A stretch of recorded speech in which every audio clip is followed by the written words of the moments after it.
Bonjour à tous.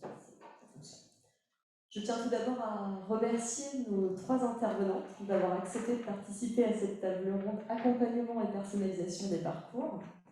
Donc, je suis entourée de Karine Roucan, qui est docteure en lettres et enseignante à l'Université Le Havre-Normandie, responsable du Duprèche et coordinatrice du tutorat dans la composante lettres et sciences humaines. Stacy Fox, qui est tutrice depuis 3 ans en espagnol, auprès de L1, de L2 et de L3. Et Louise Kenyard, qui est chargée de mission NCE Réussite Plurielle pour la coordination du tutorat étudiant à l'Université de Rouen-Normandie et auteur d'un mémoire, L'apprentissage par la pratique du tutorat étudiant en 2021. J'ai tout bon. Le projet qui vient de remporter le prix le plus réaliste renvoie à la mise en place de parcours personnalisés pour chaque apprenant. Donc la personnalisation de ces parcours, on l'a vu tout à l'heure avec Béatrice Savario, renvoie cette personnalisation a pour objectif de permettre à chaque apprenant d'atteindre le ou les objectifs qu'il vise, en prenant en compte ses acquis, son rythme, ses contraintes personnelles ou professionnelles.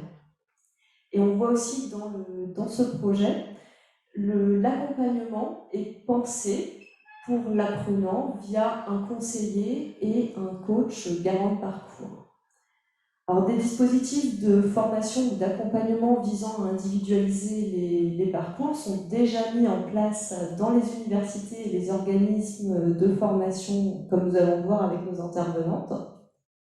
Je ne peux pas m'empêcher de faire un petit peu de pub en rappelant que c'est aussi l'un des objectifs du projet NCU Réussite Plurielle qui est porté par la commune Normandie Université et dans lequel sont engagées les 3 universités normandes. Donc, les interventions de nos 3 intervenants vont permettre de détailler les dispositifs existants qui mettent en œuvre la personnalisation des parcours et les dispositifs d'accompagnement qui y sont adossés. Avant de rentrer dans le cœur des échanges, Karine, je me dis que tu peux peut-être préciser ce qu'est le dispositif du Duprèche, quels sont ses objectifs, le public. Merci. Alors, le Duprèche, c'est un diplôme d'université ouvert il y a 3 ans maintenant, qui est une année passerelle pour des bacheliers qui veulent consolider leurs compétences et leurs connaissances avant d'entrer en première année de licence, essentiellement, mais aussi en première année de BUT ou en première année d'autres choses, puisque ensuite les étudiants vont choisir bien sûr d'aller où ils veulent. C'est une année qui se déroule de la manière suivante. Les étudiants suivent un tronc commun en français et en anglais pour consolider leur capacité d'expression écrite et orale en français et en anglais.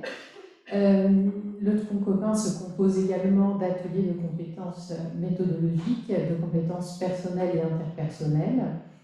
Et ensuite, il y a 2 parcours. Donc, ils choisissent un parcours soit de sciences humaines ou un parcours d'économie pour découvrir les disciplines universitaires et se rendre compte de ce que sont ces matières à l'université. Nous avons également un suivi individuel, c'est-à-dire que nous sommes 2 responsables du Duprèche. Moi, je suis responsable du parcours A et ma collègue du parcours B, et nous avons du temps toutes les semaines pour voir les étudiants individuellement et travailler avec eux leur parcours, leurs objectifs, leur progression, leur rythme de travail, etc.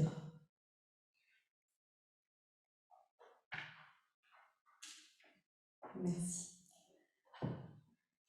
Je vous propose de commencer par opposer les 2 termes qui sont dans le titre de notre table ronde. Est-ce que, en fait, selon vous, l'individualisation et la personnalisation des parcours sont-elles possibles sans accompagnement ?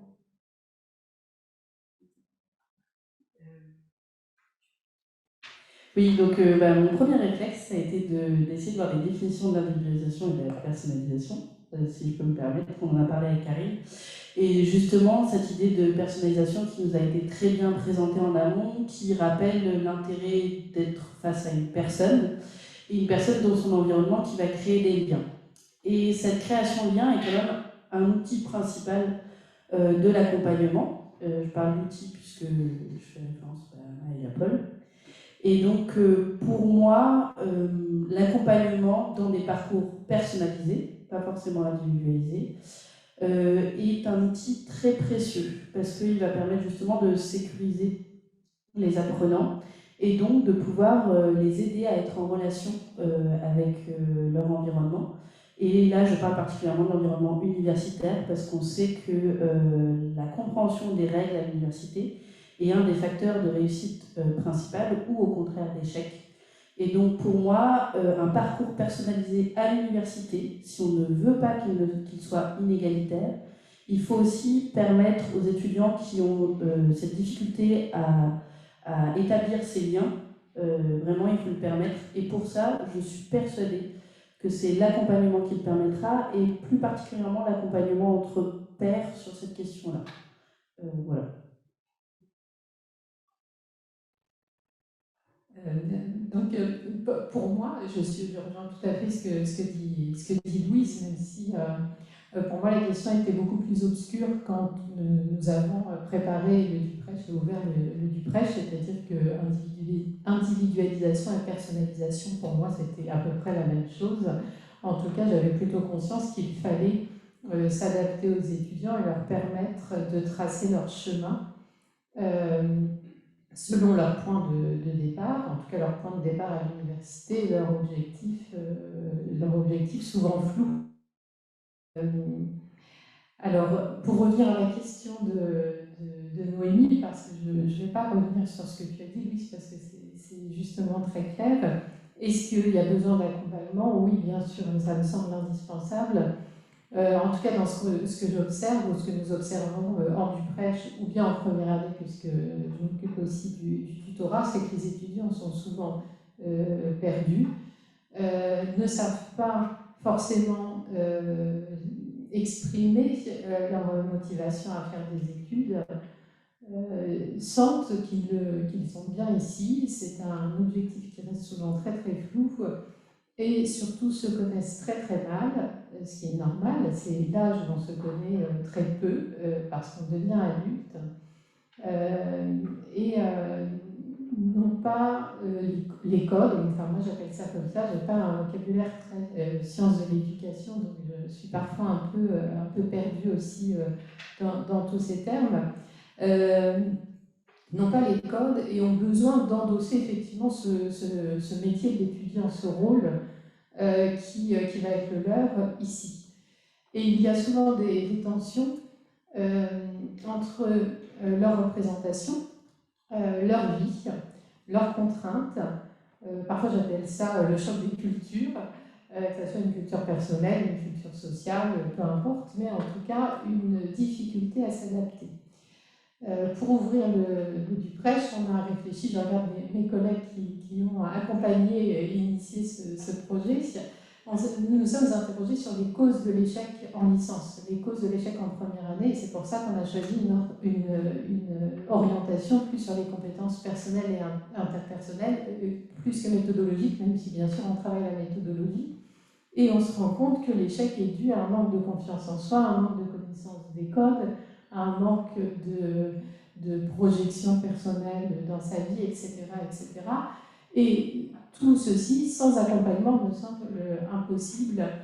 Et la difficulté, c'est de réussir à accompagner ces étudiants sans entrer dans une dimension psychologique ou psychologisante, parce que moi je ne sais pas faire, c'est pas mon métier, et puis je ne suis pas là pour ça, et puis c'est pas ce dont ils ont besoin, sans entrer dans quelque chose de trop intrusif, c'est ce que vous disiez tout à l'heure avec les réseaux sociaux, c'est-à-dire qu'il a fallu remettre en question ma place d'enseignante et la place de mes collègues pour réussir à trouver un équilibre et surtout un rôle qui a évolué pour accompagner les étudiants sans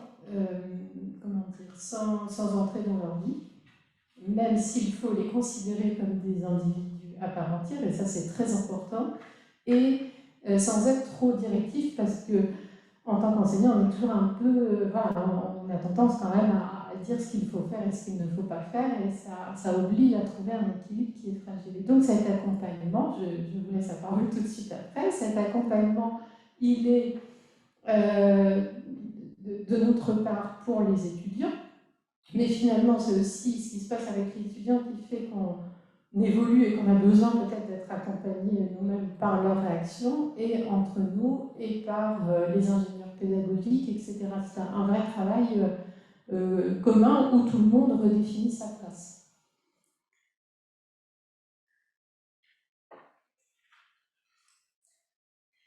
Et concrètement, comment se traduit la personnalisation des parcours dans un dispositif comme le DuPrêche?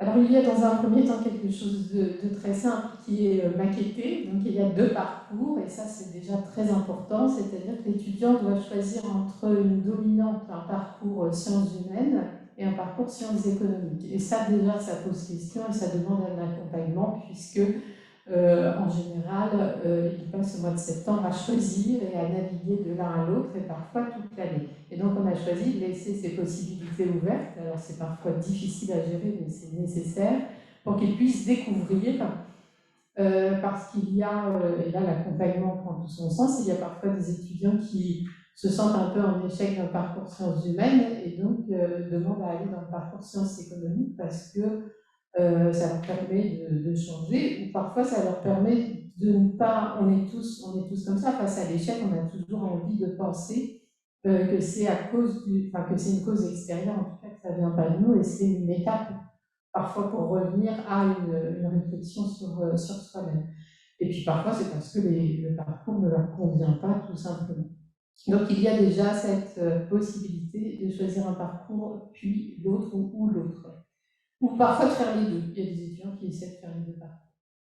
On a, comme on l'a dit tout à l'heure, un système d'accompagnement individuel, où là on travaille le projet individualisé, je ne sais pas s'il est bien nommé, du coup il va falloir que j'y réfléchisse, où l'étudiant détermine avec son responsable de parcours ses objectifs à long terme, enfin à moyen terme, à long terme, mais aussi essaie de définir ce qui le met en difficulté, que ce soit un problème on va exprimer ça comme ça, de niveau en mathématiques. Là, je n'y arrive pas en maths parce que je suis mauvais, j'ai besoin d'un peu de soutien, même si c'est bien plus complexe que être mauvais en maths, mais c'est comme ça qu'on va l'exprimer.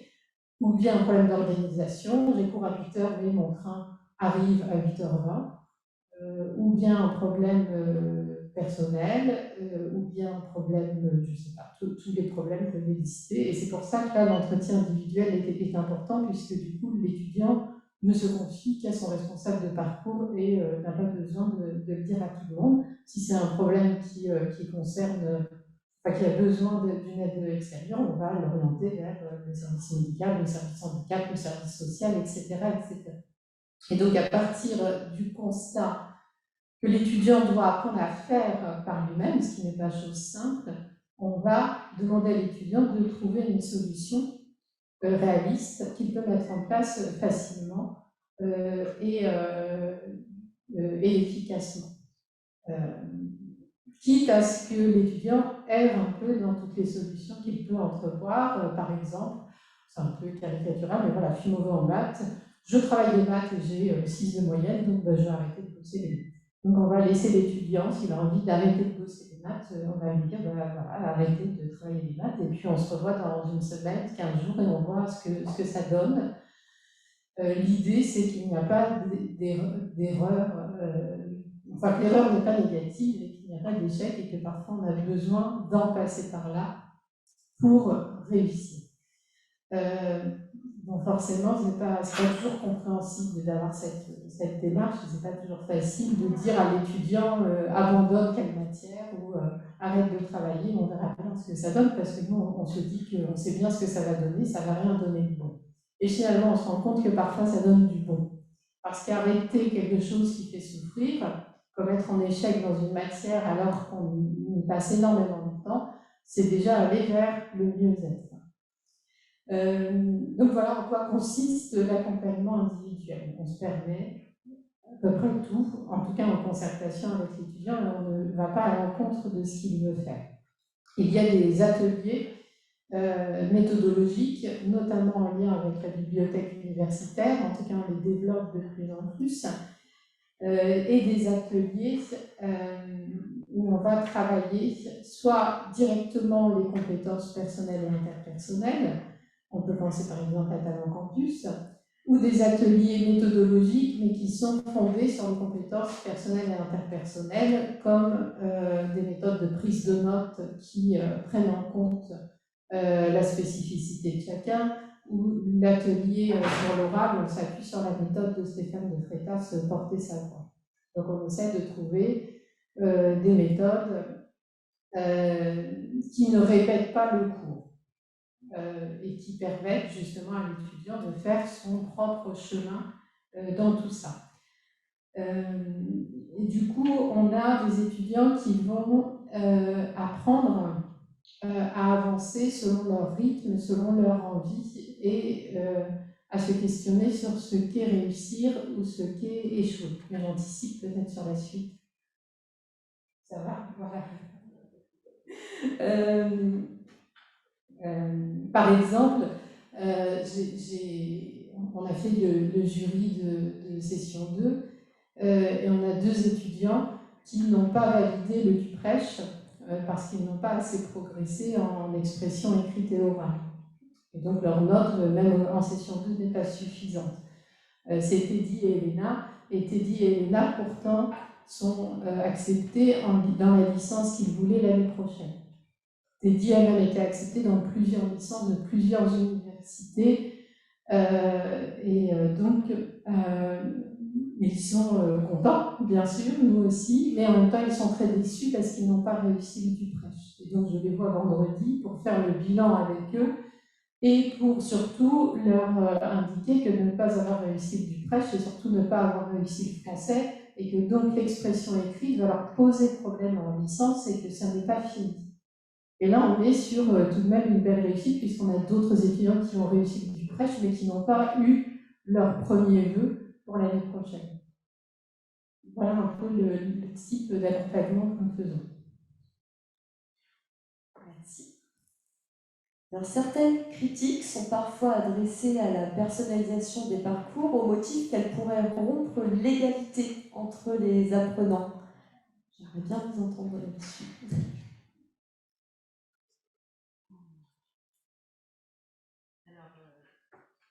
Alors, il y a eu un très bon colloque sur la question égalité des chances ou égalité des réussites, égalité des réussites à Montpellier. Excusez-moi, j'ai plus le nom exact.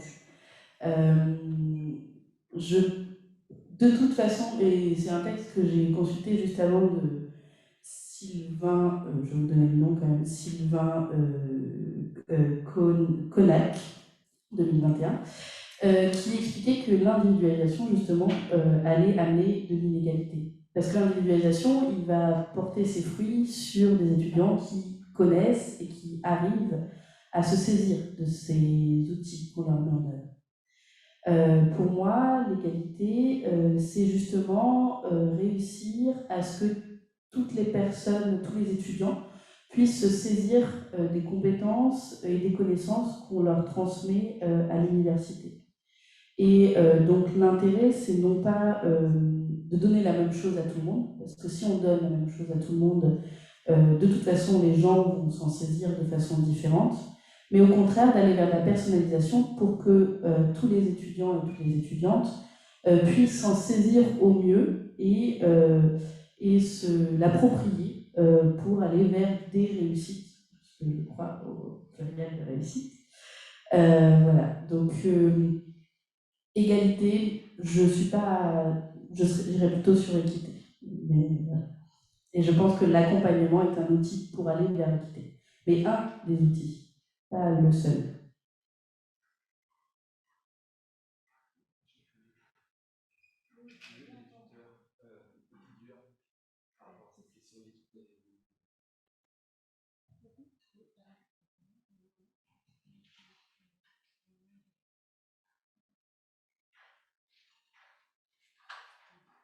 On m'entend aussi. Par rapport à l'égalité et l'équité, alors l'égalité, je parle du principe où tous les étudiants ils peuvent se manifester en tutorat, ils peuvent demander de l'aide, ils peuvent donner leurs difficultés, mais tous ne le font pas. Et je pense que l'équité, c'est à ce moment-là qu'elle n'arrive pas forcément, c'est parce que nous, on peut aller les repêcher plusieurs fois, on peut les inciter, on peut présenter le tutorat en rentrée, on peut faire des interventions dans les classes, on peut faire plein de choses. En parallèle avec le secrétariat, renvoyer des mails, les relancer. Beaucoup mordent, beaucoup ne mordent pas. L'équité a ses limites, je pense, mais l'égalité, en tout cas, tous peuvent saisir la chance d'être accompagnés. Du moins à l'université Montauban, parce que forcément, c'est pas le même dispositif dans toutes les universités. Je crois que c'est une chose qu'on remarque dans plusieurs universités, c'est-à-dire que pour le tutorat, les étudiants, comme vous le dites, ils ont tous droit, ils ont tous accès, mais on a de nombreux étudiants qui ne s'en emparent pas. Ou bien du prêche pour l'accompagnement individuel, certains l'exploitent à fond et en tirent vraiment profit jusqu'au bout et savent s'en emparer, et d'autres le font un peu parce que c'est obligé, c'est inscrit à l'emploi du temps. Et la prof va être contente, comme ça, elle ne va pas le prendre en grippe. Donc il y a encore cette vision parfois très, et c'est normal, prof-élève. Moi, c'est quelque chose qui me questionne beaucoup parce que je découvre que c'est un peu commun à toutes les universités. Les tuteurs font tout ce qu'il faut, on va dire, sur le terrain pour que ça fonctionne, pour que les étudiants viennent. Et en plus, j'ai l'impression, je le sais, puisqu'on a observé précisément les choses. Les étudiants que vous touchez, souvent en tutorat, ce sont des étudiants qui vont plutôt bien. C'est pas catastrophique en fait. Et peut-être que, alors certains ont des difficultés, mais et c'est très important, mais ce sont des étudiants qui sont déjà capables de demander de l'aide, de prendre l'aide proposée. Et moi, ce que je n'arrive pas à faire, c'est à enclencher cette autonomie, parce que finalement, c'est de l'autonomie de prendre l'aide proposée chez des étudiants qui ne sont pas en mesure de se rendre compte qu'ils ont besoin d'aide. Et on a souvent une attitude de fuite, je trouve, je ne sais pas si vous avez remarqué ça, c'est-à-dire des étudiants qui sont en difficulté et qui nous disent quand on les sollicite, ou on verra, ça va peut-être passer, on va y arriver de toute façon, ou qui parfois, et c'est beaucoup plus dramatique, vivent très mal le fait qu'on leur propose de l'aide, parce que du coup, ça met le doigt là où ça fait très très mal, c'est-à-dire sur la confiance en soi, et le fait de proposer de l'aide à des étudiants, c'est leur dire qu'ils peuvent ne pas réussir. Et tout ça, c'est très très complexe en fait de savoir comment communiquer auprès des étudiants sans toucher à ce qui est le plus fondamental, c'est-à-dire l'image de soi. Moi, je ne sais pas comment on fait, je n'ai pas réussi encore. Je ne sais pas si vous arrivez à toucher ce public, mais c'est extrêmement compliqué. Stécie, tu semblais dire que les étudiants en difficulté pouvaient aussi... Enfin, tu en rencontrais dans tes séances, est-ce que tu veux développer? Alors, les étudiants que j'ai pu rencontrer, ceux qui étaient dans les plus grosses difficultés, avaient été encouragés par les professeurs à se rapprocher des tutrices parce que j'étais pas toute seule dans ma filière. Et justement, c'est ce qui a été fait. Les étudiants se sont manifestés. Ils voulaient absolument leur première année pour se réorienter en L2 et je pense que ça a été le moteur de leur volonté et qu'ils n'ont pas simplement abandonné. C'était le but de rebondir et de repartir sur quelque chose. Les étudiants qui avaient des résultats qui n'allaient pas, mais qui ne voulaient pas continuer, qui voulaient partir directement sur le monde du travail et abandonner les études, ces étudiants-là, peu importe la manière, on n'a pas réussi à les toucher, que ce soit les tuteurs qui s'impliquent et qui viennent les solliciter en leur disant « on n'est pas professeur, on n'est pas là pour blâmer, on n'est pas là que pour corriger, on est là pour aider et accompagner ». Ça n'a pas fonctionné non plus. Quand même, c'est pas quand les secrétariats viennent aussi relancer en mail pour informer, parce que c'est un moyen de communication qui passe très bien chez nous, les secrétariats sont très efficaces. Ça n'a pas fonctionné non plus, et l'appel des professeurs fonctionne pour les plus timides et qui n'osent pas se manifester et qui finissent par se manifester grâce à l'équipe enseignante.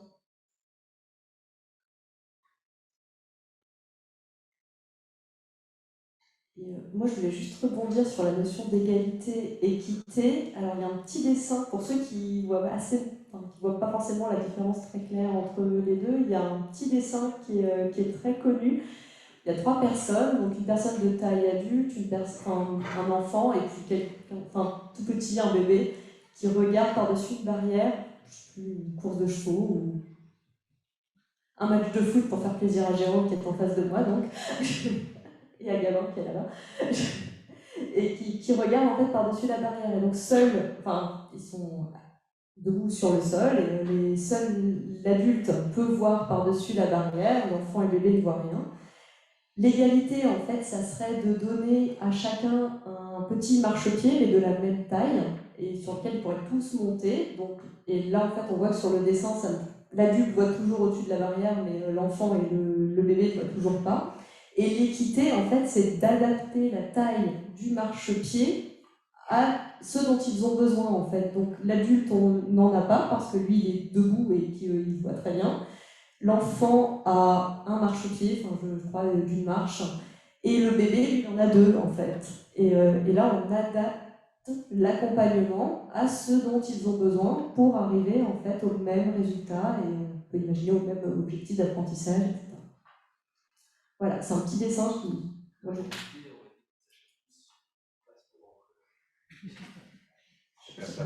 Pour ceux qui n'ont pas entendu, donc Jérôme suggérait qu'ils s'achètent tous une place pour rentrer et franchir la barrière. Merci pour cette intervention, Jérôme. On a vu dans le projet qui a remporté le prix aussi que la personnalisation, elle peut aussi se faire grâce à l'adaptation des rythmes et des modalités qui sont proposées aux apprenants. Le SIG dans le projet peut suivre en présentiel, à distance, en auto-formation son parcours. Est-ce que vous pourriez, toutes les 3, donner des exemples de ces modalités qui sont proposées, soit dans les enseignements, soit dans les dispositifs d'accompagnement? Je pense que je vais laisser Stécie le faire, puisqu'elle a justement construit elle-même cette adaptation dans son dispositif de tutorat, et c'est un exemple parmi d'autres tuteurs. Je crois qu'ils le font assez naturellement. Voilà, je vais la laisser parler. Donc, en termes d'adaptation auprès des étudiants, alors il y a l'hybride, dit grossièrement, qui va être des étudiants avec moi dans la salle, et à ma gauche ou à ma droite, le PC connecté, et les autres étudiants en distanciel. Alors c'est assez difficile pour le tuteur d'avoir les yeux à la fois sur ceux qui suivent, qui posent des questions en classe, qui essayent d'écrire, qui corrigent au tableau, etc. Et ceux qui écrivent des questions dans le chat, qui n'ont pas forcément de micro, des problèmes de connexion. C'est vraiment un exercice difficile et on ne pourrait pas faire 8 heures dans la journée. Ça demande beaucoup trop d'attention et franchement, respect aux professeurs parce qu'ils ont fait ça pendant une grande partie des confinements, etc., où on était en semi-présentiel, etc. En termes d'hybride, ça a ses limites. Il y a des choses qui sont compliquées à travailler en distanciel quand ça va être des matières qui touchent au schéma, qui vont toucher aux cartes mentales, etc. C'est compliqué de le faire en distanciel parce que dessiner sur l'ordinateur avec le pad et la souris, c'est compliqué pour eux comme pour moi, on n'a pas de matériel pour. Ceux qui sont en présentiel, c'est beaucoup plus simple et je dirais que c'est là qu'il y a une différence, c'est que ceux qui sont en présentiel vont beaucoup plus comprendre et être beaucoup plus touchés parce qu'ils le voient en vrai, ils le vivent, ils ne le vivent pas à travers un écran et c'est beaucoup plus facile d'expliquer quand ils sont en face parce que je peux leur montrer, bouger le crayon, surligner ce qui ne va pas, leur expliquer pourquoi. En distanciel, je peux le faire aussi également, mais je prends 3 fois plus de temps et les étudiants parfois lâchent parce que ça demande beaucoup d'attention sur 1 heure, 1 heure et demie, parfois 2 heures pour les séances les plus longues. Et l'apprentissage aussi, ça leur rend beaucoup plus compliqué par le distanciel et je pense que ça vient poser une fracture par rapport à l'hybride entre les présentiels et les distanciels. L'idéal, c'est de tous les avoir dans la salle parce que c'est beaucoup plus facile pour échanger. Après, il y a le tutorat ARE qui va concerner que les L1 et le tutorat spécifique qui va concerner soit les L1, les L2 et les L3. Et comment dire, le fait d'avoir plusieurs niveaux dans la même salle n'est pas forcément une difficulté parce que je peux les mettre en petit atelier par 2 ou 3 et les laisser sur un exercice, revenir, poser des questions, leur demander comment ça va, etc. Et comme ils sont en groupe, ils se créent une autonomie, ils créent une cohésion et ils répondent eux-mêmes à leurs problèmes finalement. Je suis là pour piloter et vraiment s'ils bloquent, je suis là pour débloquer, mais ça reste eux les principaux acteurs de leurs actions et ils réussissent très bien finalement. Donc l'hybride en termes de niveau se fait très bien. Après, il y a forcément un tutorat spécifique où je peux les avoir vraiment un par un, à leur demande bien sûr. Moi, ça forcément c'est la chance la meilleure qu'ils pouvaient saisir. Ils ont l'accompagnement rien que pour eux, ils ont la matière rien que pour eux, ils ont toute l'attention, ils ont vraiment tous les compléments à leurs questions qu'ils n'osent peut-être pas poser même quand ils sont 3 ou 4 en groupe. Et vraiment, le tutorat prend beaucoup plus de forme que le simple présentiel et distanciel, l'hybride et le nombre de personnes qu'il y a dans la salle ou en distanciel. Chaque séance en fait est unique parce qu'on n'a jamais le même mode d'une heure à l'autre et d'un jour à l'autre. Je vais juste préciser les termes que Cécile a utilisés parce que c'est son quotidien et donc elle en parle. Le tutorat spécifique, c'est le tutorat qui a été mis en place pendant la crise sanitaire. Et donc, dans sa composante, c'est un tutorat qui a été fait de manière individuelle principalement. Donc, c'est pour ça qu'il y a cette question de chance et qui a été proposé pour les L1, L2 et L3.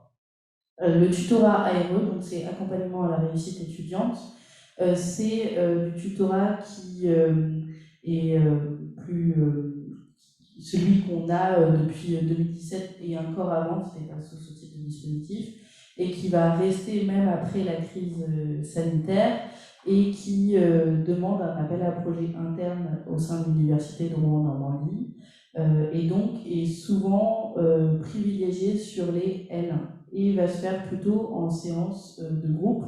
Mais ça reste encore un choix en fonction des besoins que ressent l'équipe pédagogique avec qui on construit ces dispositifs. Karine, est-ce que tu voulais ajouter quelque chose sur la question des modalités, notamment sur du prêche?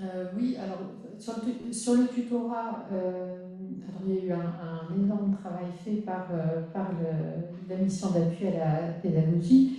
Adeline en dira peut-être un petit mot ensuite, et si je me trompe, tu me coupes. Donc il y a une partie de la formation des tuteurs qui est alors on dit quoi, en hybride ou en hybride, comodalité. Il y a une partie en distanciel et une partie En présentiel. Mais il n'y a pas de comodalité pour le moment. D'accord. Et pour les tutorés, on a plutôt suivi les tuteurs qui se sont organisés avec les étudiants suivis et qui ont donc mis en place différents moyens de suivre les étudiants de licence, notamment de licence 1.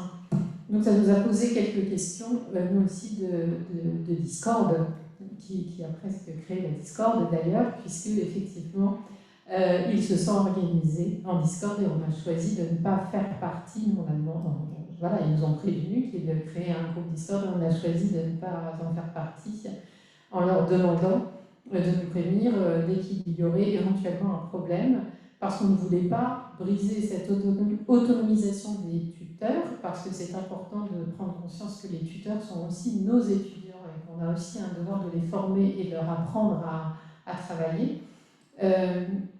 Et ça aurait été pour nous briser leur confiance, puisque la relation de confiance, je pense qu'elle est là aussi. Je parlais tout à l'heure de confiance en soi comme fondamentale, mais la confiance qu'on crée avec eux est aussi un socle très très important. Donc on avait l'impression de prendre, moi j'avais l'impression de prendre un énorme risque, ça l'est toujours, certains de mes collègues aussi. On s'est posé la question, on en a beaucoup discuté, on a finalement laissé faire comme ça, jusqu'ici tout va bien. Mais effectivement, ils ne veulent pas passer par les canaux institutionnels. Donc c'est cette question qui se pose. Mais c'est ce qui a permis aussi qu'ils suivent les étudiants de licence 1. C'est ce qui permet qu'ils les suivent bien. Les étudiants ne veulent pas toujours venir, du coup, ils passent par ces salons pour discuter. On en a rediscuté aussi cette année parce qu'ils ont un groupe, alors c'était Messenger, je crois, cette fois. On leur a proposé Slack. ils ne veulent pas, etc., etc. Donc on hésite toujours entre les forcer à utiliser les canaux institutionnels, mais on se dit que ça serait briser quand même tout le message qu'on leur... Enfin, ça serait un message pas clair, je pense, pour eux. C'est exactement ce que tu dis en fait en début d'année quand on les forme au métier de tuteur, finalement on leur propose une panel d'outils et c'est à eux de s'approprier l'outil qui leur paraît le plus cohérent face au type de tutorat qu'ils vont proposer aux étudiants. Et finalement, donc on leur propose les outils institutionnels et finalement on s'aperçoit qu'en parallèle, chaque année, il y a un outil différent avec lequel ils s'approprient en fait l'outil. Et ça peut être effectivement du Discord, ça a été le cas il y a 2 ans. Cette année, c'était plus du Messenger. Enfin voilà, chacun est libre finalement de prendre un outil qui correspondra le mieux à sa pratique. Et là-dessus, effectivement, on a choisi d'absolument pas intervenir et interférer justement dans leurs échanges. C'est le but, c'est qu'ils se sentent en confiance. Et le but du tutorat, justement, c'est d'avoir ce lien avec un tutoré, avec un étudiant, et non pas avec le corps enseignant ou autre. Et merci Adeline. Pour le FIPRECH, on a cette question de la comodalité qui est prévue dans le dispositif et qu'on n'a pas vraiment mis en place, pas mis en place du tout, pour des raisons techniques, d'organisation, etc. Mais aussi parce qu'une question se pose et qu'on ne résout pas. C'est-à-dire qu'on est dans un dispositif de rapprochage, de passerelle, et on se demande très, très sincèrement et très profondément si permettre à des étudiants de ne pas venir en cours, de ne pas venir à l'université, si ça va les aider ou si au contraire ça va accentuer cette mise à l'écart. Donc on a déterminé que ce qui était important pour nos étudiants du prêche, c'est bien sûr les cours et l'accompagnement, mais aussi le fait d'être à la fac, de venir, de respecter des horaires, de s'inscrire à des ateliers sportifs, culturels, etc., de manger aux rues, d'aller à la bibliothèque universitaire. Et on ne sait pas comment équilibrer pour permettre effectivement aux étudiants, quand ils sont empêchés de venir, mais bien de suivre quand même le cours, donc on met des choses en place, bien sûr, mais c'est pas protocolisé. En évitant ce qui pourrait être un confort pour eux, c'est-à-dire de rester chez soi, alors qu'on a déterminé que beaucoup ont été en difficulté dans le secondaire par décrochage, peur de l'école, difficulté à s'intégrer à un groupe, difficulté à avoir confiance en l'institution. Donc nous, on en est là, on attend de continuer à réfléchir, à avancer sur toutes ces questions.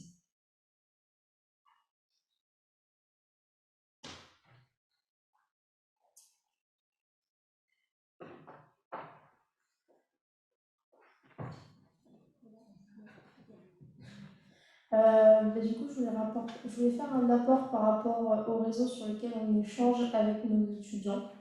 Ce pas les tuteurs qui choisissent, ce sont les tutorés. Parce qu'on peut tout faire sur University, se mettre des cours, poser les onglets pour faire les visios, on peut leur mettre des messages, on peut leur mettre des activités. Il y a tout sur University, ils n'y vont jamais. Parce que les professeurs peuvent les voir également, ils peuvent voir qui est actif, qui vient combien de fois, qui a rendu ou pas. Je ne suis pas sûre que toute l'équipe enseignante y ait accès, mais au moins le référent de la filière, que ce soit les L1, les L2 ou les L3, au moins pour mon département. Et ils choisissent, par définition Discord parce qu'il y a des salons, donc ils peuvent se poser des questions entre eux, par exemple sur l'emploi du temps, ils peuvent se poser des questions sur certaines matières et créer un salon sur certaines matières, de ne pas mélanger les conversations. Et ça, en fait, finalement, ça devient leur groupe de classe parce qu'ils échangent juste toute la semaine, ils font que ça, même le week-end, ils s'échangent des exercices, ils s'échangent des fiches de révision. Et ça leur permet aussi d'avoir une cohésion de groupe au-delà, sortie des salles de cours. Et ils peuvent, comment dire, ils ont mon appui si jamais. Donc moi, si jamais il y a un message qui passe, ils m'identifient, ils me posent une question, je dis bon, soit on case 1 heure et on fait ça vraiment tous ensemble, on revoit. Ça permet aussi d'être dans le feu de l'action parce que parfois on se dit tiens, il faudrait bien qu'on voit ça. Et finalement, on ne prend pas le temps de faire les choses et de poser un créneau et de demander de l'aide au tuteur. Tandis que là, c'est instantané, on ne peut pas louper le coche, on est forcément avec eux sur le moment T. Donc ça permet d'organiser, c'est plus facile. Et en même temps, si jamais c'est juste une question, mais vraiment basique, forcément, si c'est le soir à 18h, je vais répondre quand même, je ne vais pas les laisser entre eux. Et si jamais moi, je n'ai pas la réponse ou je ne suis pas connectée, ben, il faut savoir qu'ils sont tous connectés, la classe entière est liée, donc même si je n'ai pas la réponse, il y en a bien un autre de la classe qui va se souvenir ce que le prof a dit à ce moment-là, ou compléter le cours, etc. Et pour avoir fait le test, je connecte mon Discord en même temps, je connecte Universities à l'heure de la session. Non, il n'y a personne sur Universities. Ils sont tous sur Discord. Et même en faisant des appels en disant bah, j'ai mis une activité, venez la faire. Oui, oui, on y va. Non, non, ils n'y vont pas. Et c'est toujours comme ça. Et Universities, ça c'est bon côté, mais je pense qu'il est trop institutionnel et que les étudiants ont besoin de relâcher un peu l'institutionnel.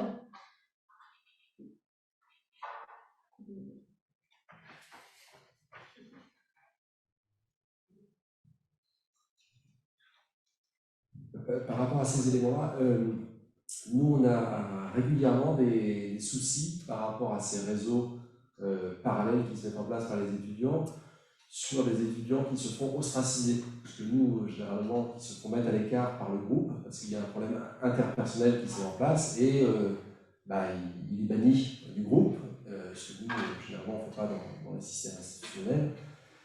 Et ça, c'est quelque chose qui met en difficulté par rapport à ça. Et puis il y a une autre catégorie aussi d'étudiants qui existent, qui sont, ils étaient assez rares il y a 5-10 ans. Maintenant, dans chaque promo, il y en a un ou deux qui sont dans un refus d'intégrer le moindre réseau social. Un peu des no-tech, de life, je ne sais pas comment les appeler, je ne pense pas. Mais voilà, et donc ces profils-là, finalement, ils se retrouvent à l'écart. Donc, est-ce que vous en avez aussi comment on les raccroche? Et est-ce que vous avez aussi sur cette gestion de conflit qu'on peut avoir, qui peut venir vraiment parasiter une ambiance de promotion? Alors, la Discord interne n'arrive jamais, au moins sur mes serveurs de tutorat, tout simplement parce que je suis dessus. Et ils ne se permettent pas n'importe quoi, des insultes ou un harcèlement ou les cas de Discord scolaire qu'on pourrait rencontrer. S'ils se le permettent, en tout cas, c'est pas sur le tutorat, c'est sur leur groupe de classe à eux où moi je ne suis pas. Et forcément, il y a un contrôle entre guillemets où je suis là pour les aider. Ça reste un groupe de bienveillance et ils le savent dès la pré-rentrée, les professeurs leur disent. Ils n'en abusent pas, ils ont toujours le bon sens de ne pas abuser de ça. Ensuite, pour les étudiants australopithèques, alors ceux qui étaient australopithèques ne le sont plus parce que Discord demande juste une adresse mail et pour eux c'est plus facile que d'activer le multipass, que d'activer tout ce qu'il faut pour arriver sur l'université. C'est pour eux en fait c'est la solution de facilité, bien qu'ils soient australopithèques. Donc après, les australopithèques, vraiment les vrais de vrais, ils demandent des créneaux en présentiel et le problème finalement ne se pose pas. Voilà. Merci. On parle aujourd'hui d'individualisation et d'accompagnement.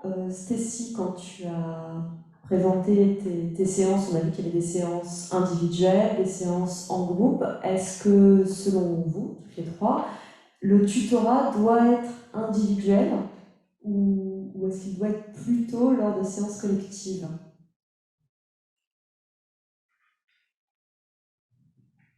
Alors pour nous, ça a été une question de départ fondamentale et on est arrivé maintenant à un tutorat individuel et collectif à la fois. C'est-à-dire qu'il y a des séances, enfin il y a un suivi individuel, personnel, vous me direz, de chaque étudiant. En LSH, je vais vous expliquer. En LSH, on a choisi un tutorat généralisé, c'est-à-dire que chaque étudiant inscrit et présent à la rentrée se voit attribuer un tuteur ou plutôt va choisir son tuteur. On est revenu à une question, enfin une organisation où les étudiants de L1 choisissent leur tuteur. Donc chaque tuteur suit 15 à 20 étudiants. Dans ces 15 à 20 étudiants, plein ne vont jamais venir, mais ils savent qui est leur tuteur référent. Donc ils peuvent solliciter leur tuteur quand ils veulent dans l'année, même si au début de l'année, ils n'ont pas voulu le solliciter. L'idée, c'est qu'ils puissent savoir à qui s'adresser quand ils veulent voir un tuteur. Le tuteur doit organiser avec eux soit des séances de suivi individuel, individuelles, soit des séances collectives sur un point de méthodologie notamment. Et donc ça, c'est au tuteur de déterminer, avec le groupe de tutorés qu'il a, les besoins. Donc c'est au tuteur avec nous de déterminer ce qui va être le mieux pour chaque étudiant. Puisqu'on a remarqué que certains étudiants ont besoin et ont envie d'un moment un peu au calme juste avec le tuteur, ce qui permet de se poser, de discuter un peu sur le modèle de l'accompagnement que l'on fait en Duprèche. Et d'autres refusent catégoriquement ce suivi individualisé, ont l'impression qu'on les assiste, ou préfèrent venir avec leurs copains ou leurs copines, leur petit groupe, etc. Et là, le tuteur va proposer des activités qui peuvent être des ateliers méthodologiques, mais ça peut être aussi des activités d'intégration à l'université, ou bien une visite de la ville, si les étudiants viennent d'arriver et se sentent un peu perdus. Enfin bref, ça c'est au tuteur de décider ce qu'il va faire. Donc on est arrivé à ce double système ou à ces deux possibilités en attribuant un petit groupe à chaque tuteur, ce qu'on n'avait pas forcément fait au début. Voilà pour nous notre organisation pour l'instant. Alors moi je répondrai en fonction de la finalité et des besoins du dispositif de tutorat. Je vais m'expliquer. Dans le sens où,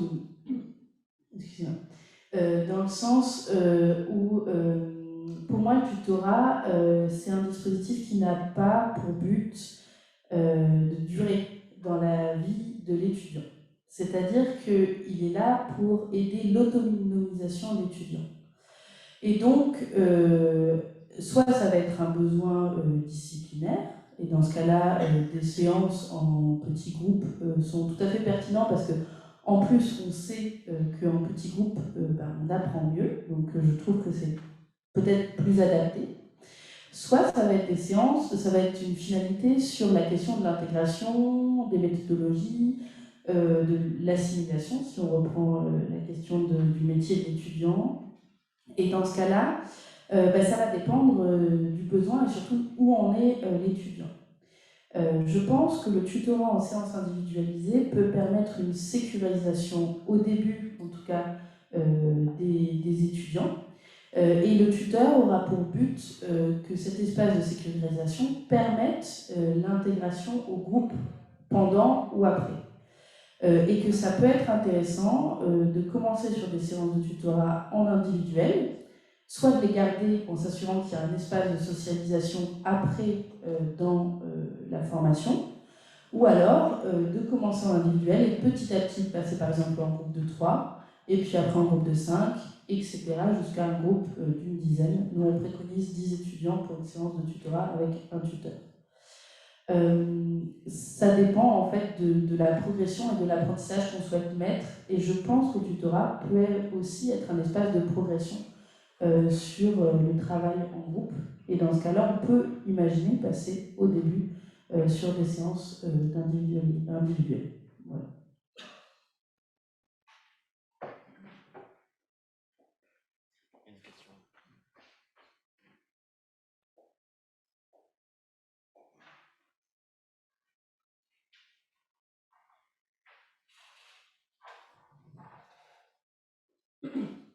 Bonjour. Vous utilisez très souvent le terme de tuteur, tutorat, et je me questionnais sur ce choix en fait qui pouvait aussi dans certaines représentations des étudiants peut-être être un frein, puisque dans le terme tuteur on peut aussi voir la relation d'aide de manière pas toujours positive en fonction de la culture des apprenants. Et voilà, je me questionnais sur le choix de ces termes-là. Nous, on y a pensé au début, puisque le but c'était de passer d'un tutorat qui était en place, et qui concernait très peu d'étudiants, mais qui consistait surtout à répéter les cours, à un tutorat différent, généralisé et sur les besoins réels, diagnostiqués les étudiants, ou auto-diagnostiqués par les étudiants eux-mêmes. Donc au moment du changement, on s'est demandé si on gardait le terme tuteur. Il nous a semblé qu'il était plus clair, justement pour accentuer le fait que c'est une aide. C'est vraiment une aide dont l'étudiant doit se débarrasser comme d'une béquille, finalement, une fois que ça va bien, ou une aide qu'il peut attraper à n'importe quel moment. Et on n'a pas trouvé de terme plus clair ni plus efficace que celui-ci.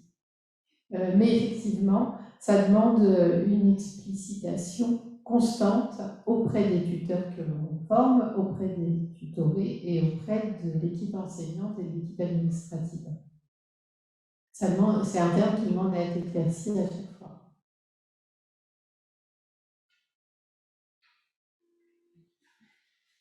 Alors moi, c'est une question dans mon mémoire que je me suis posée et que j'ai essayé d'expliquer. En lisant plusieurs textes, notamment de formation des adultes, ou si on relit les textes, par exemple, de Maëla Paul, le tutorat étudiant, c'est pas le tutorat de Maëla Paul. On est plutôt sur d'autres choses. J'ai choisi de garder ce terme-là, déjà parce que les lectures scientifiques sur le tutorat étudiant gardent ce terme-là. Parce qu'il est empreint d'énormément de représentations dans l'enseignement supérieur qui ne sont pas les mêmes que les représentations qu'on a dans la formation des adultes. Et donc c'est aussi ça qui est intéressant. Deuxième chose, parce que pour moi, les tuteurs étudiants sont comme, si on reprend la formation des adultes, des personnes qui ont appris un métier. Et ce métier, c'est le métier d'étudiant. Et qui vont transmettre ce métier. Et donc, et toute la culture qu'il y a autour de ce métier. Et là, le mot de tuteur est intéressant. Par contre, j'essaye toujours de l'accompagner du mot étudiant, parce qu'on est vraiment sur de l'accompagnement entre pairs. Mais dans mon mémoire, ce que je propose, c'est d'expliquer qu'il y a des interactions tutorales, qui vont être d'ailleurs souvent disciplinaires, et des interactions mentorales, et que souvent ça jongle entre les deux. Et on a d'ailleurs un auteur qui s'appelle Alain Baudry, je suis désolée si je dis trop de références, qui explique que en fait, le tuteur ou le mentor va jouer entre une posture de mentor et une posture de tuteur. Et que dans des dispositifs tels que ceux qu'on trouve à l'université ou même dans l'éducation nationale, et ben, comme on est sur l'adaptation, la personne va souvent changer de posture. Et donc, le fait d'appeler ça tuteur-étudiant, ça permet aussi de garder les représentations. Et puis, un autre point qui me semble important, d'être rattaché à des textes de loi. Parce que dans l'enseignement supérieur, le tuteur-étudiant est une des 8 missions des emplois étudiants. Et donc, c'est rattaché à des droits pour les tuteurs au niveau législatif. C'est pour ça que j'ai choisi de garder ce nom.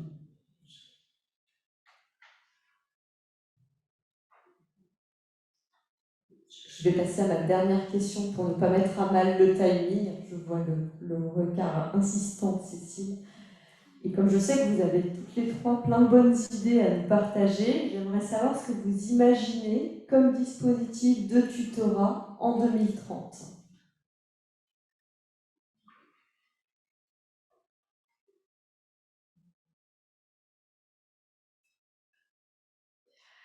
Alors moi, je me dis qu'en 3 ans, on est déjà passé d'un tutorat classique assez peu efficace à un tutorat efficace, généralisé, pédagogique, sur les compétences personnelles, interpersonnelles, avec une organisation qui nous questionne tous les ans, où on n'a pas de recettes à appliquer, mais où on écoute vraiment les besoins des étudiants, les ressentis des tuteurs, et les ressentis aussi des enseignants aussi, puisque le but c'est de réussir en cours. Donc je me dis qu'en 8 ans, on va faire des miracles. Adeline, prépare-toi. Je me dis qu'on réussira sûrement à former encore mieux les tuteurs, qui sont déjà très très bien formés, et qu'on aura des tuteurs qui sauront lire les signaux faibles de décrochage, parce qu'on a souvent des tuteurs qui sont, on n'en a pas parlé, mais on n'aura pas le temps, qui sont parfois d'anciens très très bons étudiants et qui ont tendance à vouloir être de très très bons profs et qui sont parfois très descendants dans leur manière de parler aux étudiants. Mais vous, Stécie, vous n'êtes pas comme ça du tout, d'après ce que j'ai compris. Mais on a parfois ce défaut qu'on essaie de corriger parce que c'est justement l'inverse de ce qu'on veut faire. Et on aura un tutorat qui permet une autonomisation complète en moins d'un an des étudiants de L1 grâce aux algorithmes qui nous permettront de lire encore mieux les signaux, les signaux faibles, enfin les signaux faibles, de comprendre encore mieux en fait les étudiants et leurs besoins. Et qu'on aura des étudiants qui ensuite pourront se passer des tuteurs parce qu'ils sauront s'autogérer et réussir à demander, on a le droit de rêver, ne levez pas les yeux au ciel, parce qu'ils sauront ensuite voir quand ils ont besoin de difficultés et qu'ils sauront demander l'aide ou trouver l'aide possible. Donc en quelques mois, les tuteurs leur apprendront tout ça grâce à notre formation, grâce à l'intelligence artificielle ou aux algorithmes, et que du coup, tout le monde réussira, parce que c'est quand même le but, c'est la réussite de tout le monde. Et donc, on aura des tuteurs qui sauront se faire de plus en plus discrets, à l'image un peu, et on est très modélisant, je pense, dans l'enseignement, parce que du coup, nous aussi, on apprend à se faire de plus en plus discret pour autonomiser les étudiants. Voilà, c'est pas une utopie, je pense qu'on va y aller petit à petit.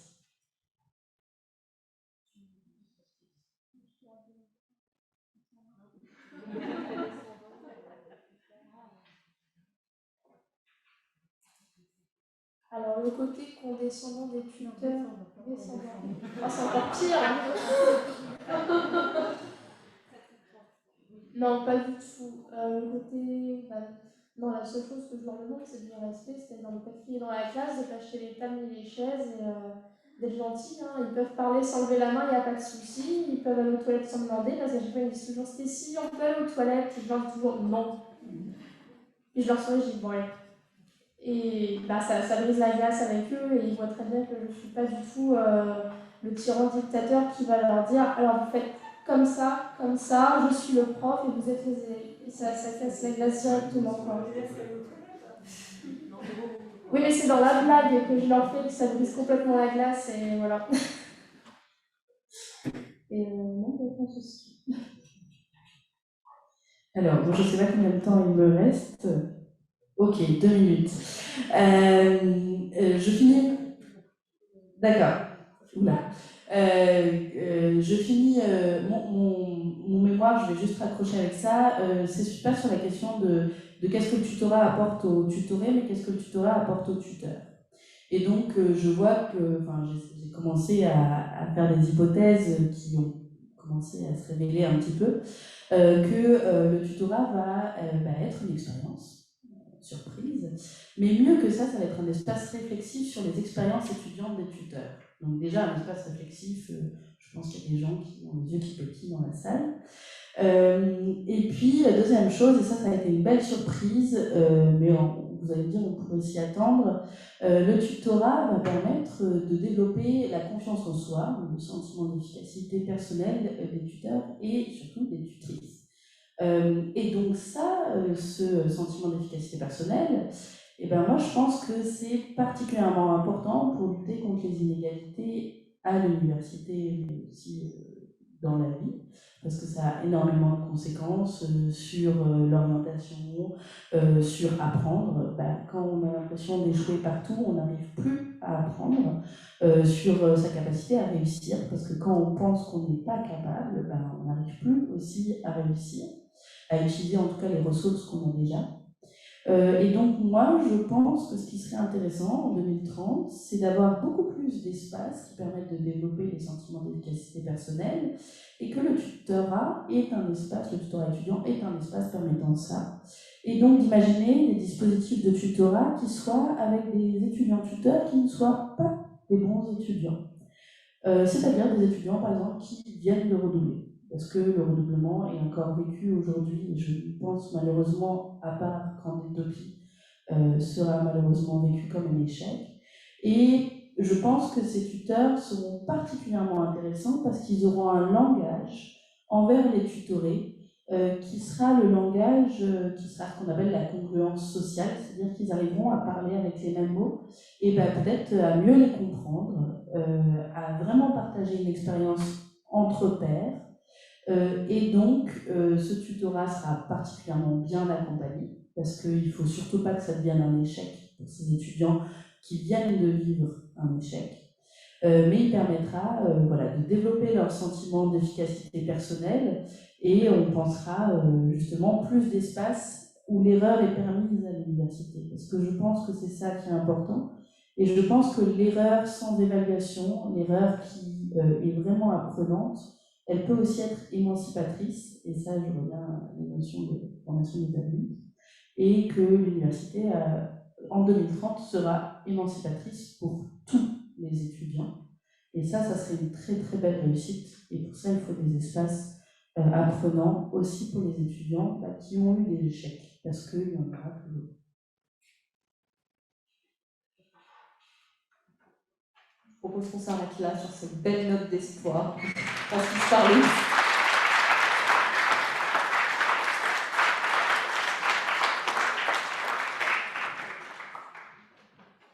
Merci beaucoup, mon superbe table ronde et belle conclusion. Merci à tous pour votre participation aujourd'hui. On était très heureux là pour cette fin d'année de se retrouver pour réfléchir à la pédagogie, au futur aussi. Et c'était aussi très intéressant après cet hackathon où on a eu plein de prospectives, plein de rêves, de voir quel projet on pouvait porter et finalement de se rendre compte que toutes ces utopies et toutes ces belles idées ne sont pas si loin de nous et qu'on a des personnes pour les partager, pour les construire. Donc, l'Université du Havre vous remercie et puis tous les organisateurs, la région, l'Université de Caen, l'Université de Rouen et Normandie Université. C'est toujours une chouette journée, c'est toujours un moment très sympa. Donc, on vous dit à l'année prochaine sous un nouveau format. Et on a des petits goodies encore, incroyables, qui vous attendent à la sortie si vous voulez vous servir. Il y a des petites gourdes de l'Université du Havre, si vous le souhaitez. Bonne journée, merci.